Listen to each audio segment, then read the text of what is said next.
کا intelligence failure آپ کہیں گے کہ اتنی بڑی لیول پہ ایک آپریشن ہوا ہے یا جو بھی اٹیک ہوا ہے اس کا کسی کو پتہ ہی نہیں چلا. یہ کیسے ہو گیا؟ یہ ہم کیسے مان لیں؟ ہمیں بتایا جائے. انٹیریئر منسٹر یا جو ہیں اپنے فارن منسٹر صاحب تو یہاں پہ بیٹھے ہوئے ہیں, وہ ہمیں بتائیں کہ یہ کیا ہو رہا ہے ملک میں. لا اینڈ آرڈر کی سچویشن اتنی بدتر ہو گئی ہے کہ جس میں کوئی بھی شہری اپنے آپ کو محفوظ نہیں سمجھتا. ایک وجہ جو ہماری سمجھ میں آتی ہے کہ ان واقعات سے جو بلوچستان میں ہوا, جو پنجاب میں ہوا, جو خیبر پختونخوا میں, اس سے تو یہ ظاہر ہوتا ہے کہ ان قسم کے حالات میں جس طرح کے سینیٹر کامران مرتضیٰ نے کہا کہ ایسے حالات میں اس ملک میں کون انویسٹمنٹ کرے گا. لیڈر آف دا ہاؤس یہ بہتر طور پہ جانتے ہیں کہ اکنامک پراسپیرٹی کے لیے, اکنامک سٹیبلٹی کے لیے کیا وہ ماحول چاہیے ہوتا ہے, وہ کیا ایکو سسٹم کیا ہے. بیٹھے ہوئے ہیں ہمارے فائنانس منسٹر بھی. اب پہلے تو میں ان کے ساتھ ہمدردی کرتا ہوں کہ وہ ایسے دور میں آئے جس میں کہ ایک ایسی حکومت کا حصہ بنے جو کہ لیجیٹمیسی سے سٹرگل کر رہی ہے.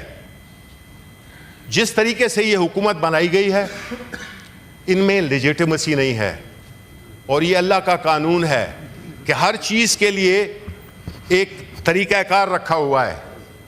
جن لوگوں کو, جن حکومتوں کو عوام کی سپورٹ حاصل نہیں ہوتی ہے وہ اکنامک 1000 سٹیپس لے لیں وہ کامیاب نہیں ہوگی. اور ہمارے فائنانس منسٹر کا کام کیا ہے؟ یہ نہیں کہ اپنے اورنگزیب صاحب, میں ان کو ذاتی طور پہ جانتا ہوں, انتہائی نفیس اور انتہائی کمپیٹنٹ آدمی ہے, بڑی زبردست بینکنگ کر رہے تھے. پتہ نہیں ان کو مجھ سے مشورہ کیا ہوتا تو میں ان کو مشورہ نہ دیتا کہ وہ سیاست میں آئیں. اب آئی گئے ہیں تو پھر ان کو یہ بھی سوچنا ہوگا کہ بینکر اکانومسٹ نہیں ہوتا. میں خود بینکر رہ چکا ہوں. بینکر ہمارے فائنانس منسٹر صاحبان جو کہ ہماری حکومت میں بھی بینکر تھے, پچھلی حکومتوں میں بھی بینکر تھے, ابھی بھی بینکر ہیں. آپ مجھے بتائیں کہ کیا فائنانس منسٹر جب سے یہ آئے ہیں انہوں نے صرف قرضے مانگے ہیں؟ انہوں نے صرف قرضوں کو ری شیڈیول کیا ہے. یہ چاہے چائنا گئے ہیں, کہیں پہ بھی گئے ہیں, ابھی بھی جا رہے ہیں مڈل ایسٹ جا رہے ہیں قرضہ مانگنے کے لیے. ٹھیک ہے, تو یہ اس قسم کی اکنامک سچویشن میں ہم سمجھتے ہیں کہ یہ جو لا اینڈ آرڈر کی سچویشن ہے اس پہ ایک پوری تفصیل سے ایک گفتگو ہونی چاہیے. اور ہماری ریکویسٹ یہ بھی ہے کہ جو پریزیڈنشل سپیچ ہے اس کو اب ختم کریں, بہت ہو گیا ہے, کیونکہ اس کی وجہ سے ہم کئی اپنے پارلیمنٹری ٹولز لا نہیں سکتے ہیں جس میں ایڈجرمنٹ موشن شامل ہے کہ اس پہ سیر حاصل گفتگو ہو سکے.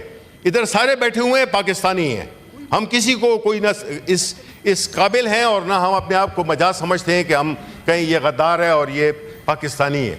سارے پاکستانی ہیں.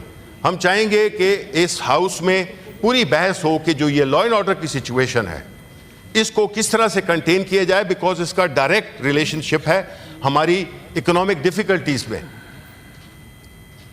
تو اس لیے میں آخر میں یہی کہوں گا کہ یہ ملک ہمارا ہے اور اس میں ایک ملک کی سب سے بڑی سیاسی جماعت, اس کو کارنر کرنے کے چکر میں قوانین بھی آ رہے ہیں, آئیں گے بھی, سختی کی جا رہی ہے. اس سے ملک آگے نہیں جائے گا, اس سے ملک صرف پیچھے جائے گا اور پاکستان کے غریب عوام ان کی حالت زار نہیں بدلے گی, بد سے بدتر ہو گئی ہے.